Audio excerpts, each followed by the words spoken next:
Bab 791, cucumu pantas dibunuh, penjaga ilahi Shuro. Tidak hanya Xuan Zhao dan yang lainnya yang terkejut, tetapi Tai Atian dan yang lainnya secara diam-diam juga terkejut.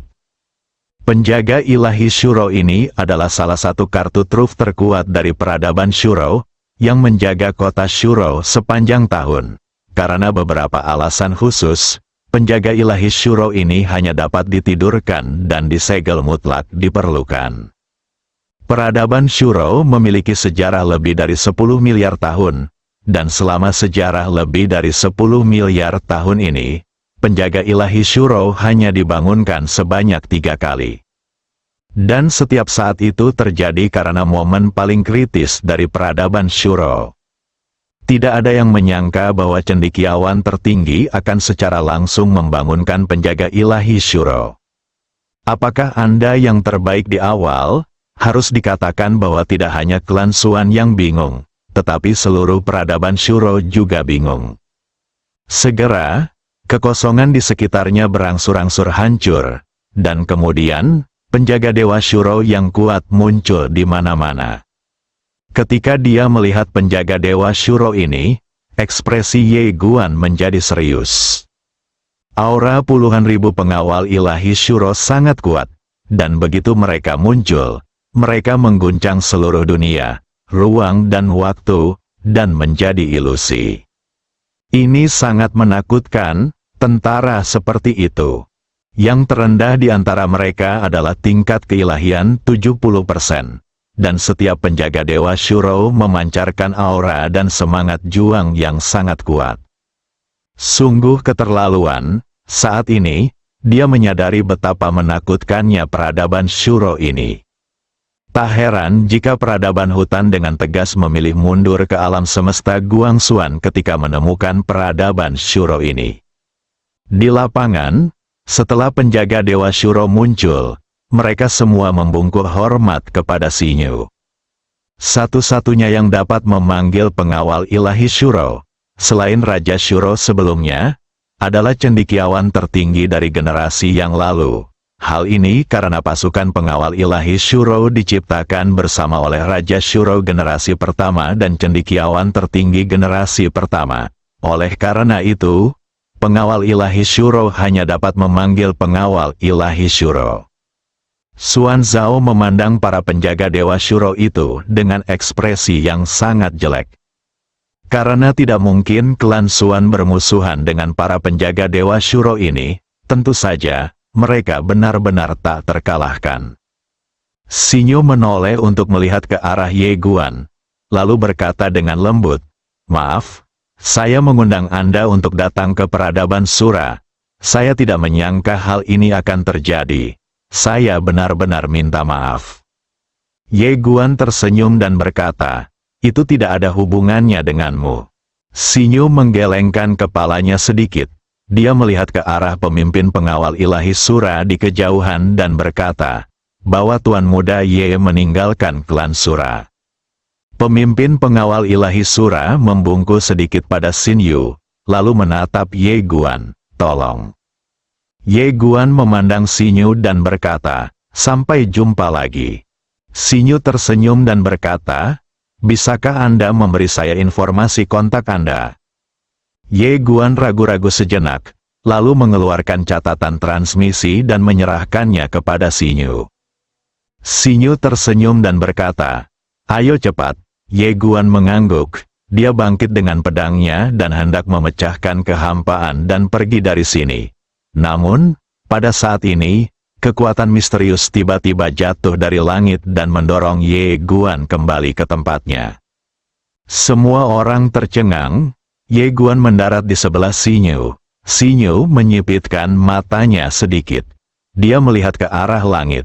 Beberapa penjaga dewa Shuro segera naik ke langit dan hendak mengambil tindakan ke tempat mereka berada. Melihat adegan ini, Xinyu mengerutkan kening. Di atas kehampaan, seorang lelaki tua dan seorang wanita berjalan perlahan. Orang tua itu adalah Xiu Luo Xiao, pemimpin klan Sura. Wanita di sebelahnya mengenakan gaun misterius dan sangat anggun. Melihat si Luo Xiao, Xuan Zhao langsung mengerutkan kening. Mungkinkah itu? Memikirkan hal ini, dia melirik Ye Guan dari kejauhan. Jelas, suku Sura ini juga harus tergoda. Memikirkan hal ini, Xuan Zhao tiba-tiba tertawa. Ini jelas merupakan hal yang baik bagi klan Xuan. Karena klan Sura juga dapat memerintahkan pengawal ilahi Sura. Setelah Sura Xiao muncul, dia melirik ke arah Ye Guan, lalu melihat ke arah Xin Yu di kejauhan. Dia menggelengkan kepalanya sedikit dan berkata, "Cendekiawan Agung, kamu tidak melakukan ini dengan benar." Xin Yu berkata dengan tenang, "Saya terkejut, saya tidak menyangka Anda, Ketua Xiao, menjadi serakah." Su Luo Xiao menggelengkan kepalanya, "Saya tidak serakah, tapi memikirkan situasi secara keseluruhan. Cendekiawan tertinggi, izinkan saya bertanya, dari alam semesta beradab manakah orang ini berasal?" Xin Yu sedikit mengernyit, dia tidak tahu dari mana peradaban kosmik Ye Guan berasal karena dia tidak pernah bertanya. Sura Xiao melanjutkan, "Cendekiawan tertinggi, orang ini dapat memperoleh artefak warisan kosmik peradaban tingkat keempat. Dia jelas bukan orang biasa, dan dia datang ke peradaban Shuro saya. Apakah dia benar-benar hanya datang berkunjung?" Xin Yu berkata dengan suara yang dalam, "Saya mengundang dia untuk datang ke peradaban Sura. Mengapa? Kepala Xiao mengira saya akan mengkhianati peradaban Sura." Sura Xiao tersenyum dan berkata, "Tentu saja. Seorang bujangan tidak akan mengkhianati peradaban Shuro kita. Tapi kita harus waspada terhadap orang lain. Asal-usul orang ini tidak diketahui. Jika dia berasal dari alam semesta beradab tingkat 4, biarkan dia pergi hari ini. Bukankah peradaban Shuro kita akan sama besok? Bencana akan datang." Xin Yu mengerutkan kening.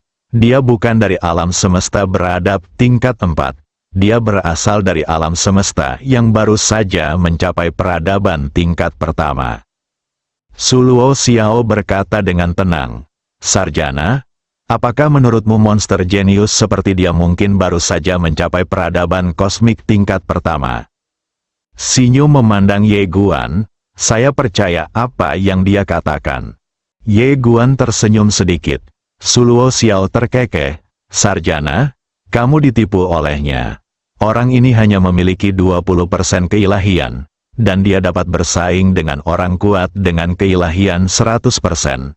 Monster jenius semacam ini, belum lagi alam semesta beradab tingkat pertama, bahkan dalam sejarah peradaban Shuro kita, hal ini sangat jarang terjadi."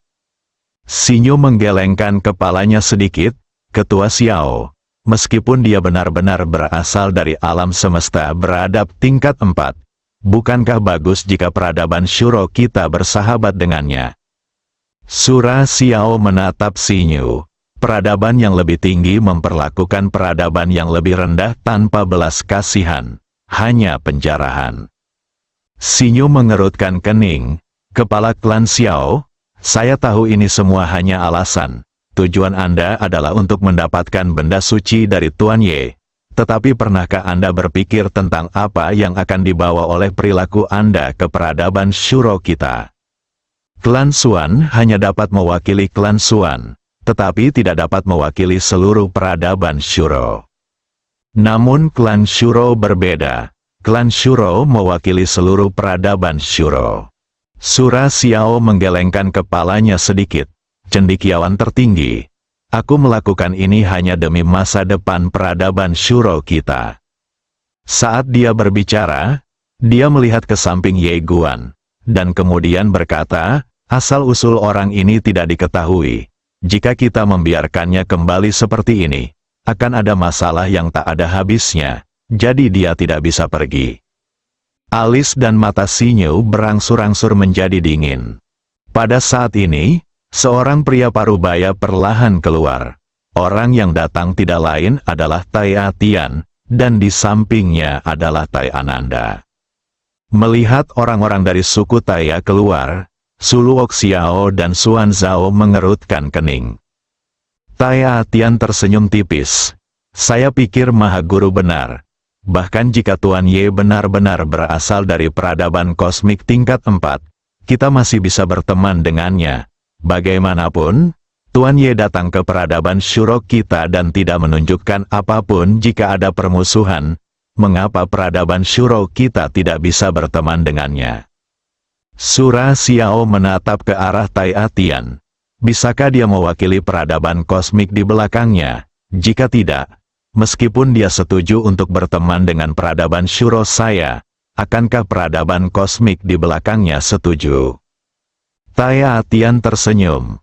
Lalu berkata, Kepala klan Xiao, semua orang di sini tidak bodoh.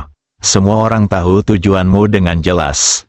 Jadi mengapa repot-repot memberi dirimu alasan yang terdengar bagus ini untuk menjadikan dirimu bahan tertawaan? Wajah Su Luoxiao berangsur-angsur berubah menjadi jelek. Tai Atian melanjutkan, Anda membuat ancaman di sini karena Anda hanya mencoba mencari alasan yang masuk akal untuk menyerang Tuan Ye dan mengambil benda suci darinya.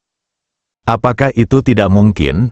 Pada saat ini, Xuan Zhao di samping tiba-tiba tertawa dan berkata, apa asal-usul peradaban Shuro kita? Itu berarti mengambil sesuatu dengan paksa. Orang ini memiliki artefak kosmik peradaban tingkat 4. Mengapa kita tidak bisa mengambilnya? Saya pikir kita bisa menerimanya. Hukum kelangsungan hidup di alam semesta adalah bahwa yang kuat dihormati, bukan? Tai Atian melirik Xuan Zhao dan berkata, cucumu pantas dibunuh. Xuan Ming adalah cucu dari Xuan Tiao. Wajah Xuan Zhao langsung berubah jelek.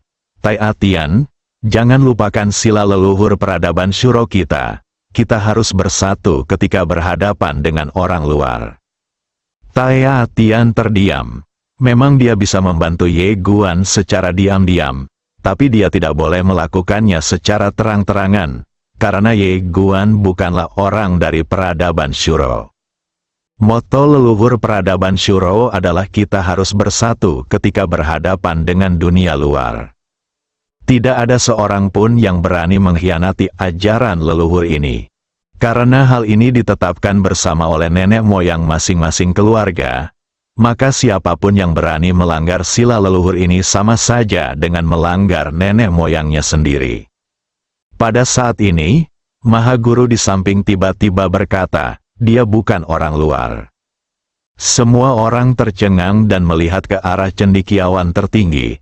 Cendekiawan tertinggi melirik ke arah Ye Guan dan kemudian berkata, saya lupa memberitahu Anda bahwa Tuan Ye dan saya sedang jatuh cinta. Kali ini saya mengundangnya ke klan Sura hanya untuk menikah. Begitu pernyataan ini keluar, terjadi keributan di tempat tersebut. Apa-apaan? Ye Guan juga tercengang. Tai Atian memandang cendekiawan tertinggi dan tetap diam. Harus dikatakan bahwa dia terkejut. Tentu saja, dia tidak mempercayai apa yang dikatakan Maha Guru. Dia terkejut bahwa cendekiawan tertinggi akan menghancurkan reputasinya sendiri demi melindungi pendekar pedang muda di depannya. Tidak biasa, Tai Atian menatap Ye Guan dari kejauhan. Dia mungkin meremehkan kultivator pedang muda ini. Di samping Su Luoxiao, jejak keterkejutan muncul di mata wanita berpakaian hitam, dan kemudian dia menatap Ye Guan sambil berpikir. Wajah Su Luoxiao sangat jelek. Cendekiawan tertinggi, tolong jangan bicara omong kosong tentang masalah ini, kamu. Maha Guru berkata dengan tenang, saya tidak mengatakan hal yang tidak masuk akal. Xuan Zhao tiba-tiba berkata, tetapi kamu belum menikah. Untuk saat ini, dia hanyalah orang luar. Cendekiawan tertinggi memandang ke arah Xuan Zhao, yang berkata tanpa ekspresi, cendekiawan tertinggi, demi melindungi orang luar, apakah pantas bagimu mengorbankan kehormatan dan integritasmu seperti ini? Cendekiawan tertinggi hendak berbicara ketika Ye Guan tiba-tiba berjalan keluar perlahan. Cendekiawan tertinggi dan aku hanya berteman. Tidak lebih. Semua orang memandang Ye Guan. Cendekiawan tertinggi memandang Ye Guan dan hendak berbicara. Ye Guan tersenyum dan berkata, "Saya menghargai kebaikan Nona Xinyu. Tapi masalah ini akan merusak reputasi Nona Xinyu. Saya, Ye Guan, tidak bisa melakukan ini." Berbicara tentang ini, dia melihat ke arah Xuan Yao dan Su Luo Xiao di kejauhan. "Kalian semua hanya menginginkan benda suci itu dariku. Jadi aku akan memberikannya kepadamu untuk perdamaian." Setelah mengatakan itu, dia melambaikan lengan bajunya, dan peti mati darah yang diberikan kepadanya oleh penyihir Wenming terbang langsung, dan akhirnya mendarat dengan kuat di depan Xuan Zhao. Seolah itu belum cukup, Ye Guan membuka telapak tangannya lagi, dan pedang King Xuan terbang di depan Xuan Zhao. Operasi Ye Guan langsung mengejutkan semua orang di lapangan. Asura Xiao sedang menatap peti mati darah dan pedang King Xuan di depan Xuan Zhao. Babak 792, abaikan King Xuan, menyerahkannya. Semua orang di lapangan sedikit bingung dengan operasi Ye Guan. Tujuan mereka secara alami adalah untuk benda suci Ye Guan. Tetapi mereka tidak menyangka bahwa Ye Guan akan menyerahkannya begitu saja. Di samping Su Luo Xiao, wanita berpakaian hitam menatap Ye Guan dalam-dalam, merasa cukup terkejut. Karena dia tidak menyangka Ye Guan akan melakukan ini. Tapi setelah memikirkannya, langkah Ye Guan tidak diragukan lagi adalah pilihan terbaik. Anda harus tahu bahwa meskipun cendekiawan tertinggi bertahan, suku Sura dan Xuan tidak mungkin menyerah. Dapat dikatakan bahwa hari ini klan Xuan dan klan Sura tidak akan pernah menyerah. Ketika kedua keluarga bergabung, cendekiawan tertinggi tidak punya pilihan. Lagi pula, sangat tidak mungkin baginya untuk bertarung sampai mati dengan suku Sura dan Xuan demi orang luar. Ruo Ye Guan adalah anggota klan Sura.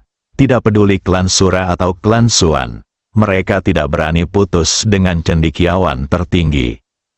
Sederhananya, situasi Ye Guan adalah situasi kematian. Tapi saat ini, Ye Guan mengambil inisiatif untuk menyerahkan barang-barang itu. Selain itu, keterampilannya sangat tinggi, dan dia menempatkan segalanya di depan Xuan Zhao. Pergeseran konflik, saat ini, perhatian Su Luo Xiao tidak lagi tertuju pada Ye Guan. Wanita berpakaian hitam itu memandang Ye Guan, tidak hanya terkejut, tapi juga sedikit penasaran. Tai Atian itu juga memperhatikan Ye Guan secara mendalam. Dia menyadari bahwa dia terlalu meremehkan pemuda ini. Betapa beraninya, pada saat ini, Xuan Zong tiba-tiba menyingkirkan peti darah dan pedang King Xuan. Melihat adegan ini, Sura Xiao langsung berteriak dengan marah, "Xuan Zhao, apa yang kamu lakukan?" Xuan Zhao memandang Su Luo Xiao dan berkata dengan tenang, "Apa yang kamu lakukan?" Sura Xiao menatap Xuan Tiao. "Kedua benda suci itu seharusnya milik seluruh peradaban Shuro. Bagaimana kamu bisa menyimpannya sendirian?" Xuan Zhao berkata dengan tenang, "Su Luo Xiao, kedua benda suci ini diberikan kepadaku olehnya dan milik klan Xuanku." Sura Xiao menatap Xuan Tiao. "Itu milik seluruh peradaban Sura." Xuan Zhao tersenyum dan berkata, "Asura Xiao, apa yang kamu bicarakan? Sejauh yang saya tahu, klan Shuro Anda juga memperoleh benda super ilahi. Saat itu, mengapa Anda tidak mengatakan bahwa benda super ilahi itu milik seluruh peradaban Shuro?" Su Luo Xiao tidak berbicara. Di sekelilingnya, ruang dan waktu tiba-tiba bergetar. Segera, aura misterius tiba-tiba muncul di sekelilingnya. Pria kuat dari klan Sura, wajah Xuan Zhao berangsur-angsur menjadi dingin. "Apa? Suku Sura ingin merampokku?" Pada saat ini, Ye Guan tiba-tiba mengepalkan tinjunya ke arah Xinyu dan Tyson, lalu berkata, "Aku, Ye Guan, akan mengingat bantuan yang kalian berdua berikan satu sama lain hari ini, dan aku akan melaporkannya di masa depan." Selamat tinggal."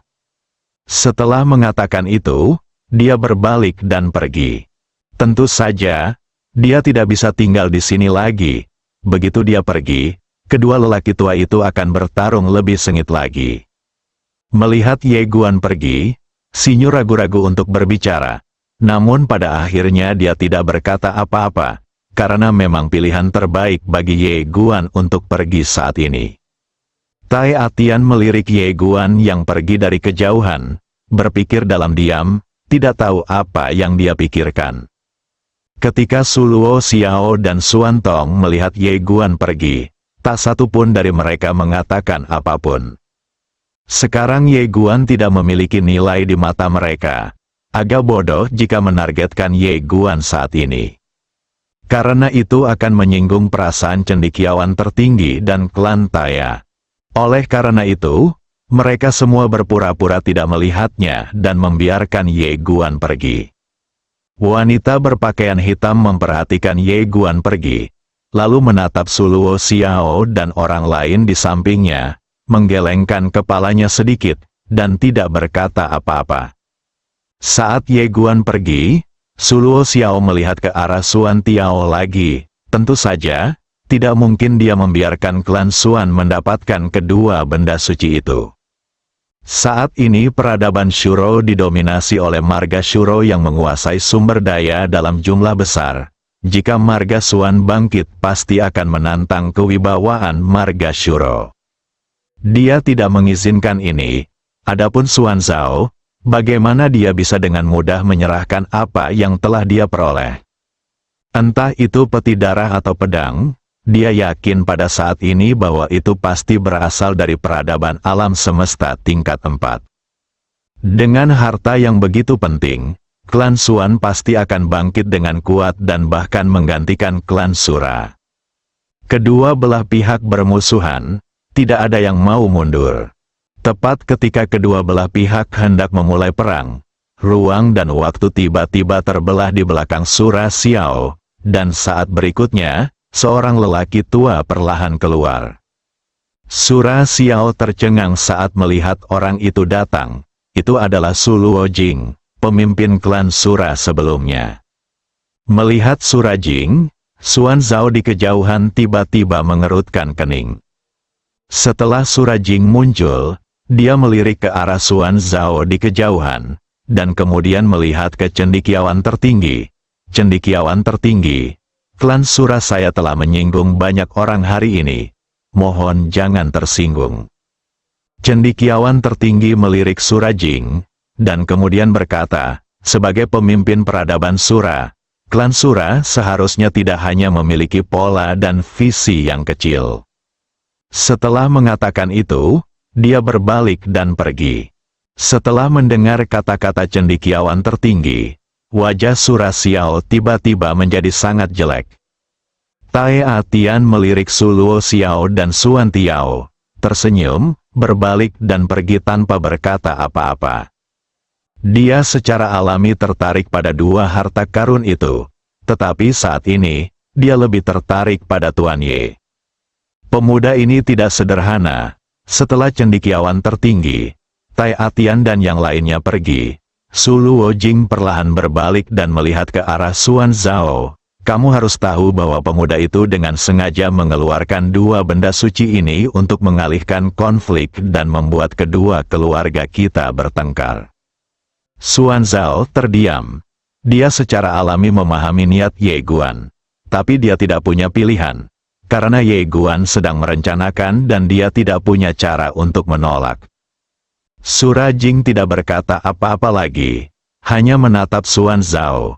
Jika klan Xuan benar-benar ingin memonopolinya, maka klan Shura tidak akan ragu untuk bertarung hari ini. Bagaimanapun, penjaga ilahi Shuro masih ada di sini. Jika terjadi pertarungan, klan Shura akan memiliki peluang menang lebih besar. Tentu saja klan Shura tidak ingin melakukan ini sebagai pilihan terakhir, karena ini adalah pertarungan internal, dan bahkan jika klan Shura menang, vitalitas mereka pasti akan rusak parah. Melihat situasi keseluruhan, klan Shuro tidak ingin menggunakan kekerasan. Namun jika klan Xuan benar-benar ingin memonopolinya, klan Shura tidak akan segan-segan menggunakan kekerasan. Setelah Xuan Zhao terdiam untuk waktu yang lama, dia kemudian membuka telapak tangannya, dan pedang King Xuan muncul di tangannya. Dia menunjuk satu jari, dan pedang King Xuan terbang di depan Surajing. Alasan mengapa saya tidak menginginkan pedang itu adalah karena klan Xuan tidak memiliki pembudidaya pedang yang kuat, jadi tidak masuk akal untuk membawa pedang ini. Sebaliknya, dia lebih peduli pada peti mati darah. Sekilas, ini adalah artefak yang luar biasa. Su Luojing menatap Xuan Zhao dan tidak berkata apa-apa lagi. Dia menyingkirkan pedang King Xuan dan berkata, "Ayo pergi." Setelah mengatakan itu, dia berbalik dan pergi bersama sekelompok orang kuat dari klan Shura. Setelah Xuan Zhao terdiam untuk waktu yang lama, dia berbalik dan pergi bersama sekelompok orang. Di sisi lain, di antara awan, Surajing memandang Sura Xiao di depannya, dengan sedikit kekecewaan di matanya. Su Luo Xiao tidak berani berbicara. Setelah beberapa saat, Su Luojing melambaikan tangannya, "Kamu kembali lagi nanti." Su Luo Xiao buru-buru berbalik dan pergi. Saat ini, Su Luojing tiba-tiba berkata, "Xiao Han, kamu tetap di sini." Wanita di Xuanyi melirik Su Luojing dan mengangguk sedikit. Setelah Su Luo Xiao dan yang lainnya pergi, Su Luojing menatap wanita di Xuanyi tanpa berkata apa-apa. Wanita berpakaian hitam itu tampak tenang, tidak rendah hati atau sombong. Sedikit kerumitan muncul di mata Surajing. "Aku tahu kamu memiliki dendam terhadap keluarga, tapi kamu tidak boleh membahayakan keluarga." Wanita berpakaian hitam berkata dengan tenang, "Saya tidak mengerti perkataan nenek moyang saya." Su Luojing menatap wanita berpakaian hitam itu tanpa mengucapkan sepatah kata pun, tapi matanya semakin dingin. Wanita berbaju hitam itu masih terlihat setenang air. Setelah beberapa saat, rasa dingin di mata Surajing berangsur-angsur menghilang. Pada saat ini, hatinya menjadi rumit, karena jenius tak tertandingi dari klan Shura meninggal dalam usia muda. Satu-satunya hal yang dapat dilawan oleh generasi muda dan klan Shura adalah ini, wanita di depannya. Jika dia terbunuh, akan ada celah di masa depan klan Shuro. Hal ini tidak diragukan lagi berakibat fatal bagi keluarga seperti klan Shura. Namun gadis di hadapannya ini jelas tidak memiliki rasa memiliki terhadap keluarga. Bukan saja ia tidak memiliki rasa memiliki, namun ia juga memiliki keinginan untuk membalas dendam. Setelah memikirkan hal ini, Surajing tidak bisa menahan diri untuk tidak menghela nafas dalam hatinya. Dia memandang wanita di Xuanyi dan berkata, "Jika kamu bersedia melepaskan kebencian di hatimu, kamu akan menjadi pemimpin berikutnya, klan Shuro." Wanita di Xuanyi tertawa kecil. "Jika saya tidak mau melepaskan, nenek moyang saya akan segera mengambil tindakan untuk menyingkirkan saya." Su Luojing menatap wanita berpakaian hitam itu dan tidak berkata apa-apa. Wanita berpakaian hitam itu menatap langsung ke arah Surajing. "Jika aku berkata bahwa aku bisa melepaskan kebencianku, apakah nenek moyangku akan mempercayainya?" Setelah Su Luojing terdiam beberapa saat, dia menggelengkan kepalanya, "Saya tidak percaya." Wanita berpakaian hitam itu tertawa kecil. "Kalau begitu mintalah para leluhur untuk mengambil tindakan." Su Luojing tidak ragu-ragu sama sekali. Dia mengangkat tangannya dan mendaratkannya dengan telapak tangan. Selama masih ada sedikit harapan, dia tidak akan secara pribadi menyingkirkan seorang jenius yang tiada taranya dalam keluarga, dan dia juga satu-satunya super jenius di klan Shuro saat ini. Namun dia tidak punya pilihan, karena dia bisa merasakan kebencian terhadap keluarga di hadapannya terlalu besar. Kejeniusan seperti ini akan menimbulkan ancaman yang lebih besar bagi klan Shuro di masa depan. Jika tidak, saat dia dewasa, klan Shuro mungkin berada dalam bahaya kepunahan. Pada saat ini, wanita berpakaian misterius tiba-tiba membuka telapak tangannya, dan dalam sekejap, cahaya misterius keluar dari telapak tangannya. Ledakan, ketika ledakan terdengar, kedua pria itu mundur secara bersamaan.